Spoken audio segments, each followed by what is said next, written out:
Hmm. Thank you, Katrina. You finished it.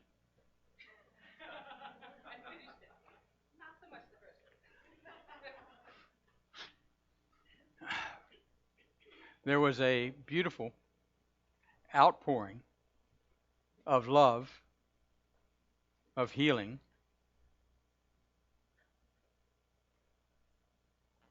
that Katrina experienced in our first service as she sang that song. And I so appreciate that. Thank you for being here and being you. Yeah.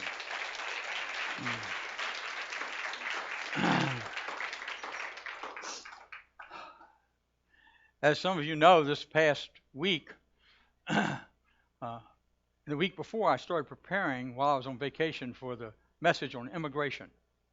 If you have any questions about immigration and facts and figures, see me later. And about Thursday, with everything that happened this week and with the killing of the 5 police officers in Dallas, I knew that nobody wanted to hear about immigration this morning. That we have a much greater need to be together and to share together, to mourn together, to feel the pain together, and to be challenged to make a difference, to carry these principles into the world. Unity is a movement, but sometimes we stop short because we don't want to offend anybody. Sometimes we stop short, I think, out of fear. And I own that. Because we want to please everybody. But I would say that in looking at America's shadow side, and that's what we're going to look at this morning, that we need to move. We need to be the difference and make a difference in this country, right here, right now. Because I don't think it's anything like what we want. Not any of us. And so this morning, as I talk about this idea of looking at American shadow, I want to say at the beginning that I don't expect, and I'm almost certain that it will not be the case, that everyone here this morning will agree or even be comfortable with some of the things I'm going to say, or maybe even happy with some of my personal observations. You see, they are subjective. I understand that. They are subjective because I am white. They are subjective because I am male. They are subjective because I've been brought up in a white Anglo male society. It's the only thing I knew for years until I got a little older.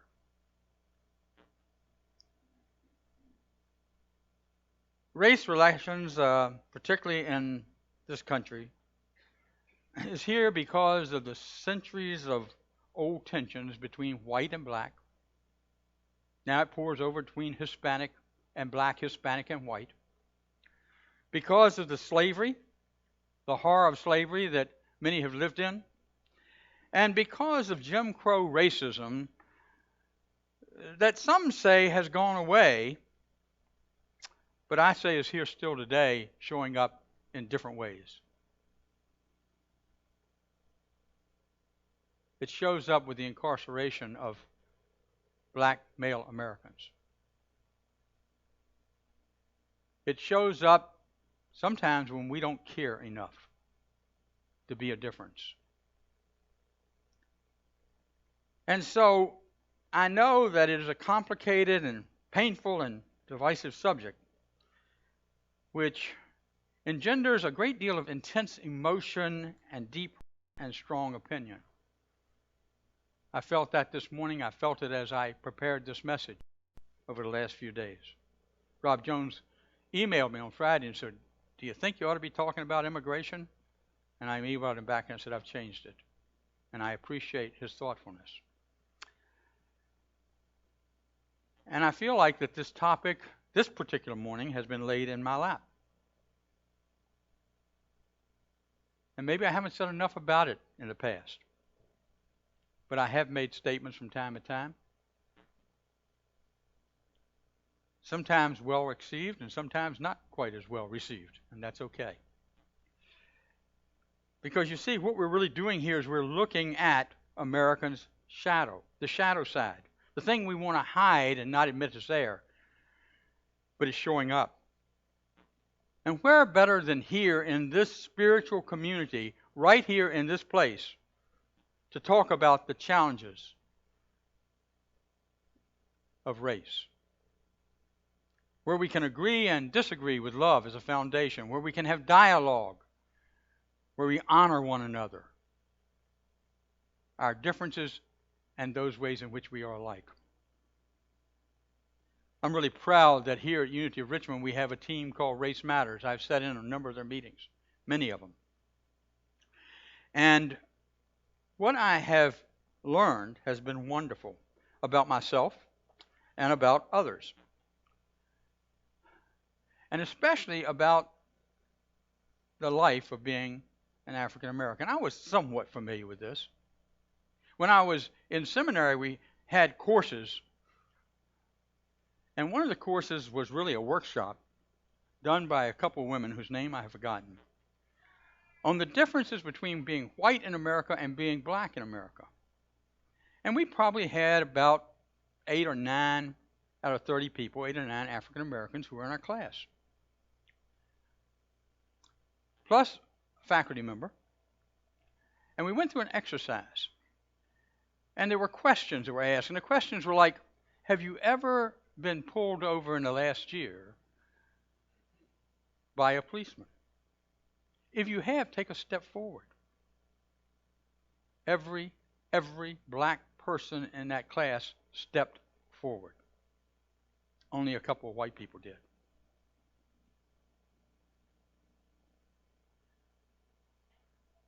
We were told about a study. Well, let me finish that. And we continue to do so. And so at the end of 10 questions, 8 or 9 black people were up against the wall. They couldn't step forward any further. And most of the black people were back, white people were back. And we were all in one line.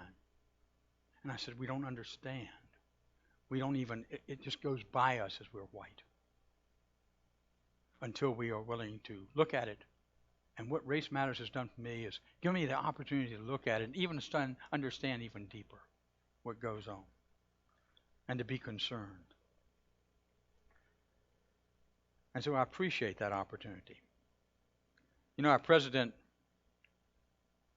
a few nights ago reminded us of the statistics that substantiates America's challenging shadow of racism, bias, prejudice, and maladjustment that holds each American as a prisoner of fear.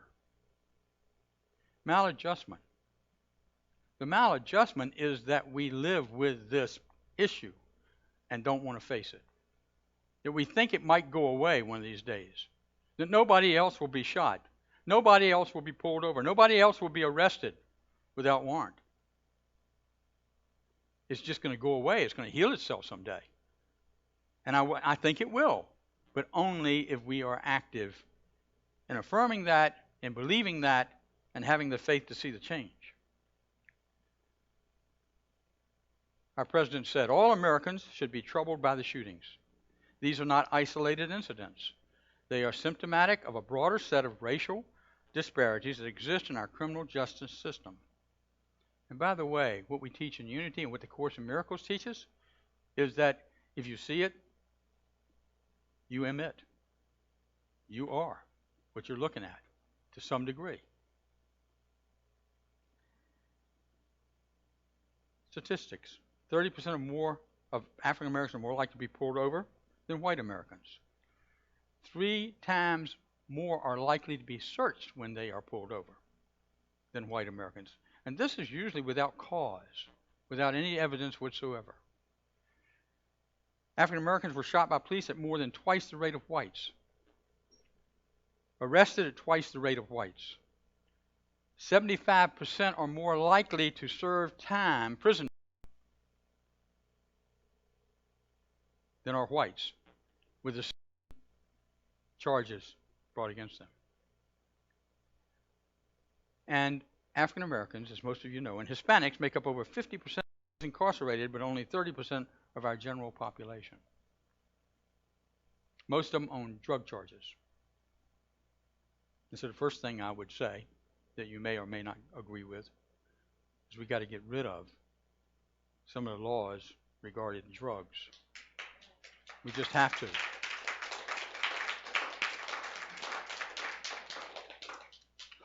But you know, he said this is not a black issue, a Hispanic issue, but an American issue. So this morning I want to share with you a few thoughts regarding America's shadow side. And as I wade into this hot and volatile subject, I want to point out these 6 points so that maybe we can shed a personal light on this subject and look at it from a personal standpoint. Number one,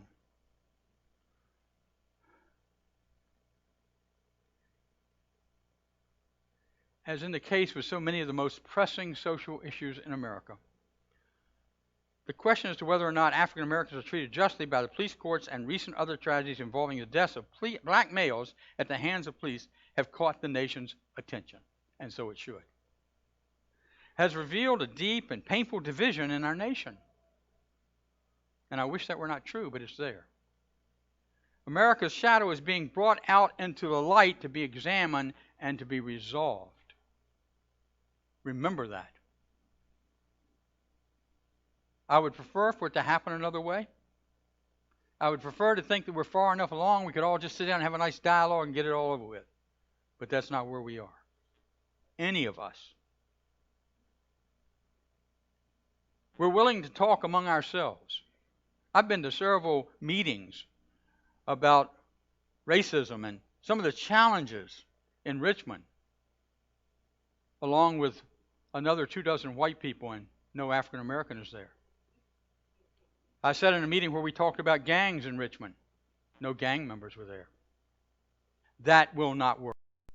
That is not working. We have to figure out a way to dialogue together so we can make a change and see a change. Not make a change, but see a change. And so, remember this, that as long as one person is living in fear, we all live in fear.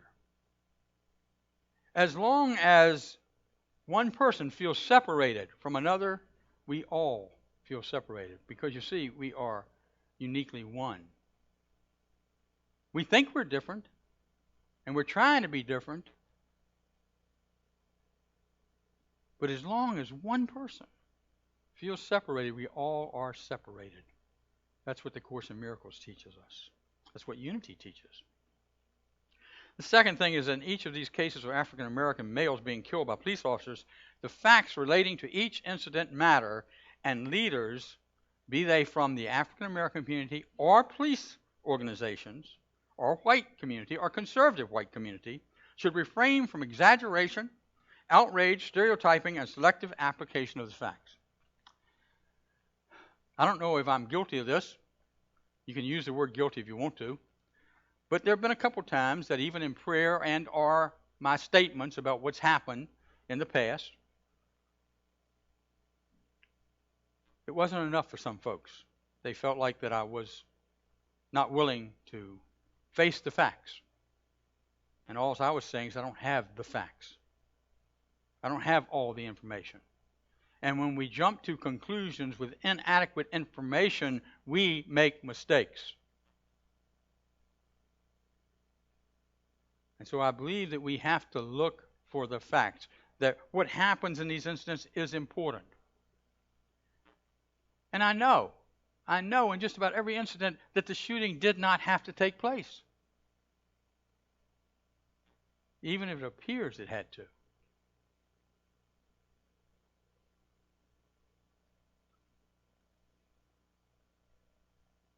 You see, one of the things that happens is that we get all wrapped up in stereotyping and selective application of the facts. And you and I need to be more objective. You and I need to be in favor of a change, but not force a change back by incorrect information. And that takes a little patience. And it is a challenge. And I am not saying at all, that people should not protest, that people should not make peaceful protests for these things that are happening right away. It's one of the ways to get their grief out. I am so proud of America today because of the nonviolent protests that went on throughout this country in the last 2 weeks. Because people step forward and say, I care. And what I heard from many was they were not blaming anybody. They just won't change. They want to see a change. And whenever we step into the blame game, we're not going to get the change.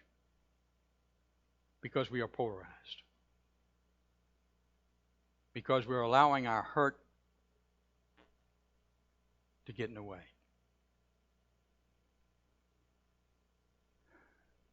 I do believe that many of those who have been killed by police shootings, and by the way, out of 400 police shootings in the last year, 100 have been unarmed black Americans. That is a staggering figure. And some people say, well, that's where the crime is. I don't agree with that. I think that's where they look for the crime. The big difference between the two. My guess is if they concentrated much on white America and some of the issues that they think are criminal, then there would be more whites in jail and there'd be more whites arrested. But that's not what happens, because we always take what we consider to be the easy path. And it seems to be easier to find the crime in black communities than in white communities. It just seems to be. And one of the things I know is that when they find and have a certain arrest rate in the drug on wars, the police department gets more money and gets more equipment of a military nature that they don't even need.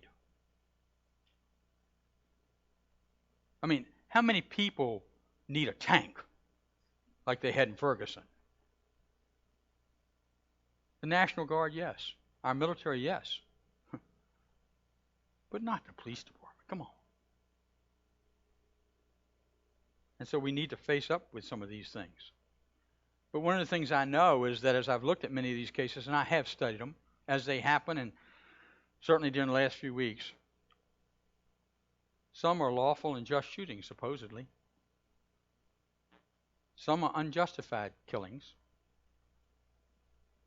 And yet there seems to be a gray sometimes in between.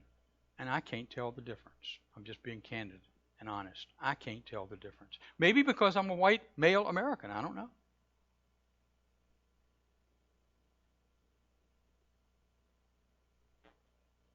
So what I ask for, what I suggest is that each one of us as unity be willing to look for all the facts and still say that the death of any individual, especially at the rate of black American males, is not justified, is not okay.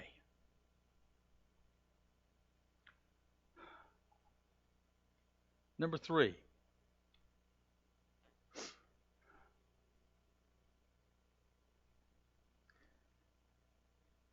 Regardless of the actual facts on the ground, in many of the recent incidents of African American males being killed by police, the reason the outrage and protests have been so strong in so many communities is because African Americans and other minorities are reacting to a long and painful and undeniable story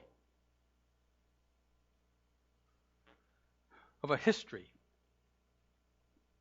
of injustice and violence perpetrated against them by the American police and the American courts. Now, I say at the same time that only a minority of our citizens are criminals, a very small minority, and only a minority of our police are racist. Maybe I'm wrong about that, but that's the way I would guess it is, because a lot of work's being done. Interesting enough, the police chief in Dallas, Texas, has done more work, more progressive work in working this issue out, and that's where 5 policemen are gunned down, bringing out our shadow side. And I think that we must together address, regardless of the particulars of each unfolding incident, we must address it as a movement. I believe that we need to be aware and be open to being involved, however we are supposed to be involved. Whether it be through prayer, whether it be through activism, whether it be through part of dialoguing, or maybe it's all of those things. We need to be involved. We can't hide our heads in the sand any longer. I don't believe that. And one of the things I'm going to do, and I don't know if it'll get anywhere, because unity, unlike our Unitarian friends, doesn't like to take many hands. But I'm going to, and anybody's welcome to help me craft a statement to be passed by Unity Worldwide Ministries about this American shadow. I don't know what it's going to look like or what it's going to sound like, but I think it's necessary. And it will be difficult to get through because we're so used to not taking a stand. The only stand Unity's ever taken is finally we took one on gay rights about 8 or 9 months ago. And people wrote in and said we shouldn't be taking a stand. We are unity. Duh.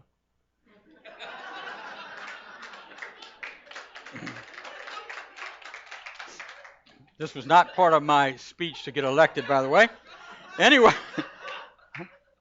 but we need to be actively engaged and involved in our local government. Now, the fourth thing, after all the arguing, posturing is done about particular recent incidents of black males being shot and killed by police, the fact still remains that all across America today, police shoot and kill black males all out of proportion to their involvement in serious crimes, as I mentioned. This is a grave racial injustice that must be addressed and stopped. While it is undeniably true, and this is a fact that many conservatives constantly cite in defending the current realities of American policing, that the crime rate for African American males is significantly higher than that recorded for white males, and I explained my thoughts on that a few minutes ago. A recent study by a non-biased, supposedly, organization, and I believe it was, reports that young black men are shot dead by police at 21 times the rate for young white men.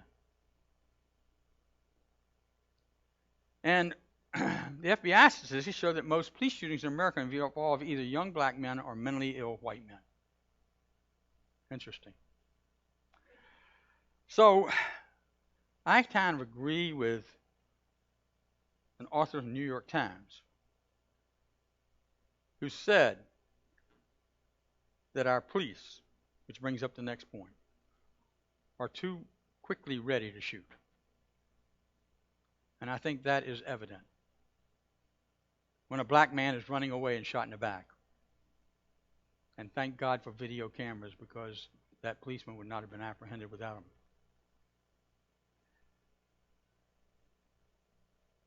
And the change I think we need to make in that particular area, this idea of the shooting of anybody, is one that we need to reverse this recent militarization of local police that has led to extremely deadly and totally unnecessary weapons and techniques being employed in criminal and non-criminal confrontations. If I think I have the weapons, I might think I have a right to use them even when I shouldn't. And it's overdone. And we must challenge the technology sector and policing experts to develop and produce less lethal means of controlling or subduing law offenders. And the third thing we need to do is have policemen accountable when they are wrong, when they do kill somebody, even in the moment they think they can justify it. That's a difficult decision, but it needs to be made. And I think it can be made without undermining the police in this nation. Another point, number 5, is that the police in this nation have a very, very difficult and dangerous job. We all know that. A demanding job, which sometimes leads to shooting incidents. And one of the things that I'm very aware of, and I'll be talking about later this month, is that there are estimated between 270 and 370 million guns owned by Americans, not including the armed forces, not including our police. Think about that. Just about every American, including children, have a gun. That's not a statistic we should be proud of. And so I think it's time, I really do think it's time that there be gun control laws. We are so far behind on that, it's ridiculous. Let me give you an example. And people say, well, you can't use this as an example. I'm going to do it. In Britain, where there is gun control, where many officers do not wear guns. In 2012, only one citizen was killed by police gunfire, a terrorist. And only 3 officers used their arms to shoot at anybody. And yet we say gun control won't work. Well, it's working in other countries. It can work here. And we might have to get it step by step. But I just urge you to support that if you are in agreement.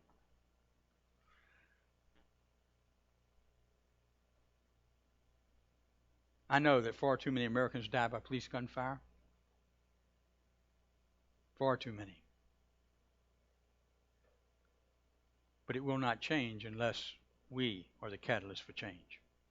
It will not change unless we are a movement, not a static group of people saying this is terrible. That's what I call on you to do.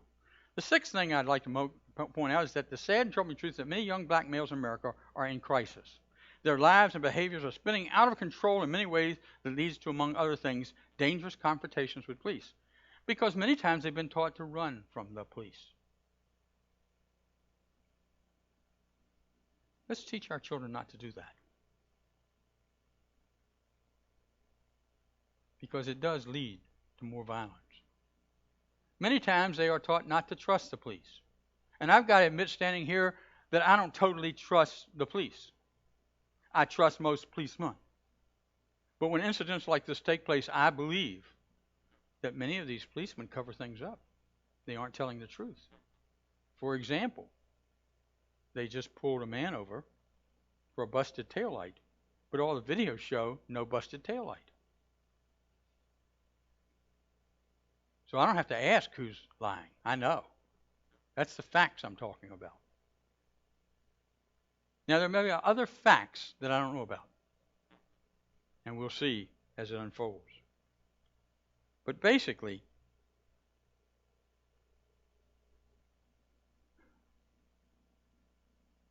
we have to make sure that the roots of poverty and alienation is our responsibility. If a child is hungry, that's our responsibility. If the police are out of control, and I don't mean policemen overall, I mean a few, that's our responsibility. If we do not have equal schools, and we still don't, that's our responsibility. If we're unable to stand up to that, we don't teach our children about that, both black and white, we're not doing our job as parents. I'm not doing my job as a grandparent.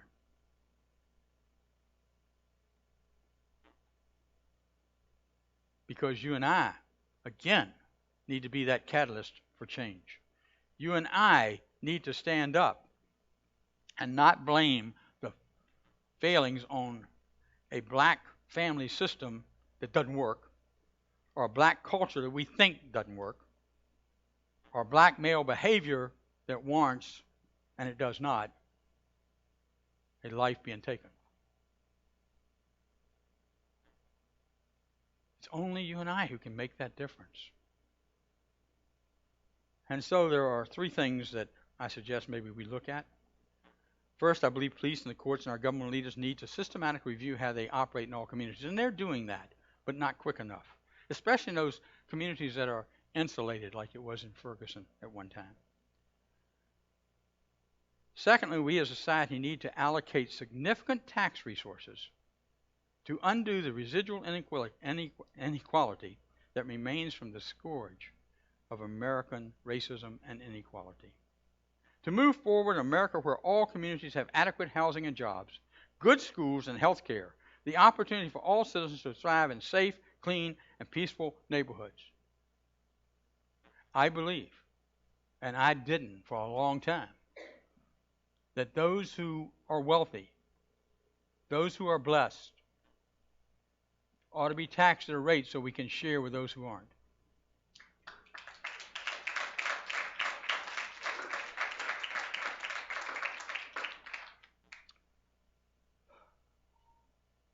I bet you not everybody agreed with that. It's okay. And then we need to support social understanding and cultural and behavioral expectations which demand that all citizens respect one another and refrain from violent disrespect or criminal conduct, certainly. You know, unity principles say America, race relations are at least as strained and I'm saying that America and race relations are at least as strained and dangerous as they've been in any other time in recent history. The shadow side is coming out. We're facing the reality of the emotions and feelings that people have and what erupts after that.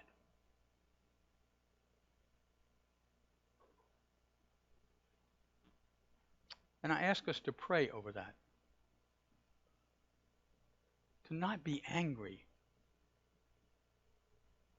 To not be oppositional from the standpoint of being against. But be led to take the right and perfect action where you can dialogue, where you can honor each and every person. That's so important to us today. Unity principles would say that we affirm that everybody is created in image and likeness of God, that everybody is unconditional love, that the Christ, the divinity within each and every person is present all the time. And that would say that we need to take action if we really believe that. Substantive, loving, affirmative, positive action to make a change. I want to share a story with you that Chuck Colson told. He said about 20 years ago, maybe 30 years ago, this is probably 30 now, in Romania, when the country was still under communist rule, there was Laszlo Tokes. He was a pastor of a very fast-growing Reformed church in the city of Timisoara. His powerful preaching had caught the attention of communist officials because he was drawing such crowds. So what they decided to do was take action against him. The first thing they did is they stationed police officers outside on Sunday mornings with their automatic weapons surrounding the church, hoping people would not go in, and people still went in. They defied them. The second thing they did was that they decided that what they would do is send him into exile. And when they showed up to do that, they were stopped in their tracks. Communist officials were stopped in their tracks. Because surrounding that church were hundreds of people of all faiths. There were Baptists, there were Lutherans, there were Catholics, there were Hindus, there were Muslims. Because you see, the good is in all of us. And they surrounded the church, and the police didn't want to go through. And as they surrounded the church, what happened is that a young man by the name of Daniel Gavra, he was a Baptist student, took a packet of candles and lit one and passed it to his neighbor. And before long, another was lit and then another. And one by one, the burning candles were passed around. And when Pastor Tokes looked out his window, he saw a sea of faces lit up by a warm glow. He said later that night was a turning point in my life He would never erase from his mind the picture of believers from all denominations, from all walks of faith, joining hands in his defense. 2 days later, police finally broke through and took him away. So the people streamed to the city square and began a full-scale, peaceful demonstration against the communist government. Once again, Daniel gave up, this time with a lot more candles, passed out his candles. Once again, the night was lit by their glow. But finally, this is what happens sometimes. The communist folks, the soldiers panicked, started shooting. Daniel Garva's leg was blown off. Others were killed. Hundreds were actually shot. And yet, this example, terrible thing that happened, actually inspired the rest of the nation. And within a few days, the bloody dictator, Kosako, was gone. And once again, the church is filled with worshipers offering praise to God. Free again to worship as they would like. It can change and it can happen fast, folks. It's up to us. In the hospital, Daniel Gavra celebrated while learning to walk with crutches. His pastor came by offering him sympathy, but Daniel wasn't looking for sympathy. Instead, he said, "Oh, Pastor, I don't mind so much the loss of a leg. After all, it was I who lit the first candle." What a powerful image for us in America to light the first candle. To shine the light on this American shadow, because we know that when we bring things out of the shadow of ourselves and others, that they dissipate because we start to recognize they have no power over us. So I challenge you to light a light. And as we do that this morning, what I want to do is light a light for each of the persons, many of, not all of them, but many of the people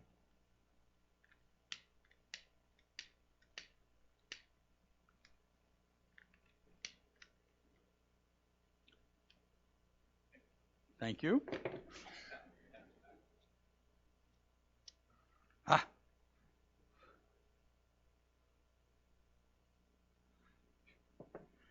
We light a light for Eric Garner, 43. Many of you know was killed by an illegal stranglehold by a New York policeman. And he died in 15 seconds. A second light to Michael Brown, 18, who was shot and killed by Ferguson police officer Darren Wilson.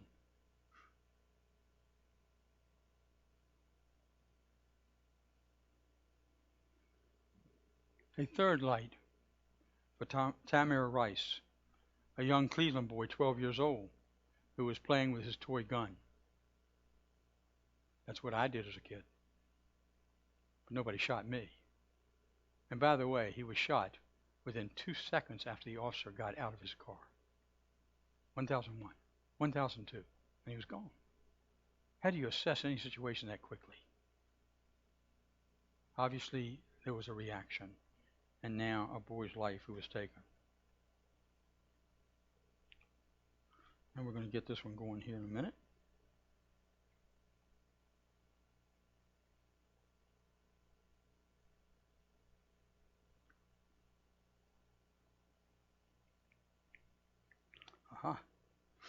And then there's Elton Sterling, who this past week was killed in Baton Rouge and was shot by an officer in a struggle. And once we get all the facts, we'll find out what happened, hopefully. And it is being investigated by the U.S. Department of Justice. And then, just recently, as you all know, this past week also, Philando Castile was shot when he was pulled over for having a broken tail light. We didn't see what actually happened. We only saw the aftermath. But I am sure we will find out.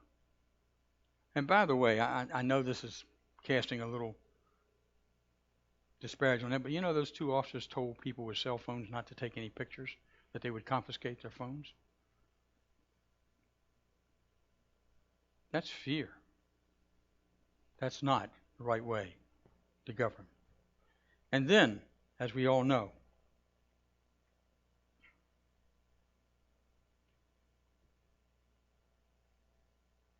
in Dallas, Texas, 5 officers were gunned down as a reaction to this American shadow. Young man who thought he was right in doing what he was doing, but we all know wasn't. Brent Thompson and Patrick Zamaripa, Michael Kroll, Lorne Areens, and Michael Smith. Lorne, look at the smile on his face, was considered to be a man who kept everybody happy, was a positive influence, and yet gunned down. And so as we look at those folks and we think about that light, what I'm going to ask you to do is to light your light. And to think about the words of a song by Oscar Hammerstein II, in 1949. Katrina sung this before. You've got to be taught to hate and fear. You've got to be taught from year to year. It's got to be drummed in your dear little ear. You've got to be carefully taught. You've got to be taught to be afraid of people whose eyes are oddly made and people whose skin is a different shade. You've got to be carefully taught. You've got to be taught before it's too late, before you are 6 or 7 or 8. To hate all the people your relatives hate. You've got to be carefully taught. You've got to be carefully taught. Just imagine if all of our children were taught the truth, that they are love. The truth that they can be loving. The truth that the divine exists in each and every person. The truth that all lives matter. Black lives, white lives, Hispanic lives, all matter.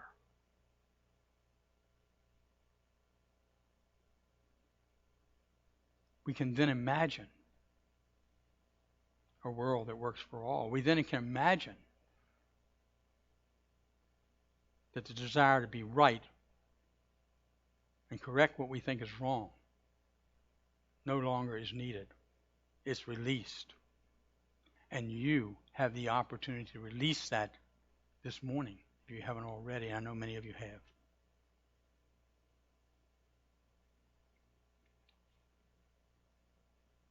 Just imagine